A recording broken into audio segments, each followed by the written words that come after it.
आज घर में इतनी एक्साइटमेंट थी कि सब कुछ ना कुछ काम करने में बिजी थे और मैं उन सब चीज़ों को रिकॉर्ड करने में, क्योंकि आज हमारे घर में था बेबी बॉय का नामकरण।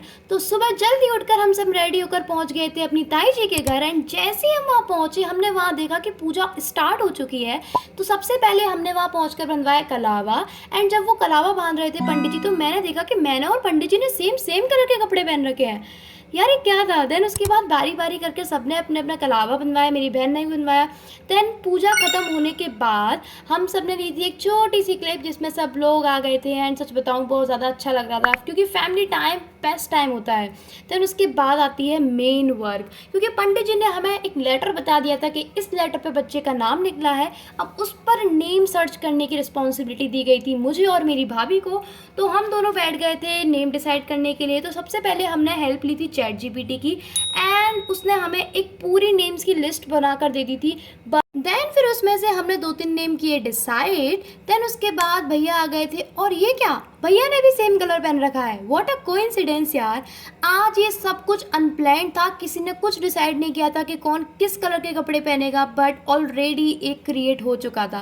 देन उसके बाद आ गई थी मेरी ताई जी। तो मैं उनको बता रही थी कुछ पोज के, कुछ ऐसे दो, ऐसे करो, बट वो इतना ज़्यादा शर्मा रही थी, उनको पता भी नहीं चला था कि एग्जैक्टली उनके साथ क्या हो रहा है। हम सब बैठ गए थे और हम वेट कर रहे थे कब हमारा खाना आए, क्योंकि हमें काफ़ी तेज़ भूख लग रही थी। एंड मेरी बहन कुछ लाई थी, वो मुझे दे नहीं रही थी, मैं उसे मांग रही थी तो भी नहीं दे रही थी। एंड आज पता नहीं क्यों मैं खुद को बहुत अच्छी लग रही थी। वैसे एक बात तो है, एथनिक क्लॉथ्स का ना कोई भी कॉम्पिटिटर नहीं है सच में। और आज मेरा मिरर भी बार बार बोल रहा था कि बस कर, कितना खुद को देखेगी, बट मैं कहाँ पीछे हटने वाली थी। तो अब बारी आती सबसे इम्पोर्टेंट क्लिप की।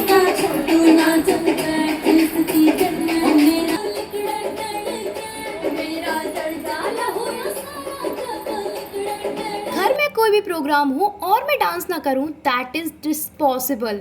मेरे डांस के बिना कोई भी प्रोग्राम पूरा नहीं होता है। तो डांस करने के बाद मुझे ड्यूटी दे दी गई थी बेबी बॉय को संभालने की, जो कि मुझे सबसे ज़्यादा हार्डेस्ट पार्ट लगा पूरे व्लॉग का। क्योंकि आज से पहले मैंने कभी इतने छोटे बच्चे को गोदी नहीं लिया, क्योंकि मुझे काफ़ी ज़्यादा डर लगता है। एक तो वो इतने छोटे होते हैं और कहीं उनकी लग ना जाए, तो इसका मुझे सबसे ज़्यादा डर रहता है।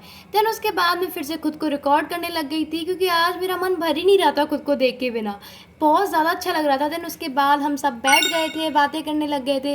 वैसे कुछ भी कहो, घर में जब प्रोग्राम होते हैं ना, तो जब पूरी फैमिली मिलकर बातें करती है, बैठती है, तो बहुत ज़्यादा अच्छा लगता है। अब मैं आपको एक चीज़ सुनाने वाली हूँ, सुनो। दादू ये बताओ सबसे अच्छी बुआ कौन है? नहीं, ऐसे नाम किसका, नाम लेके बताओ। गुन्नू। गुन्नू बुआ। इसको सुनकर तो मेरी खुशी का ठिकाना ही नहीं था। तो आज के लिए था बस इतना ही। फिर हम शाम को निकल गए थे अपने घर के लिए। That's all for today. मिलती हूँ नेक्स्ट ब्लॉग में।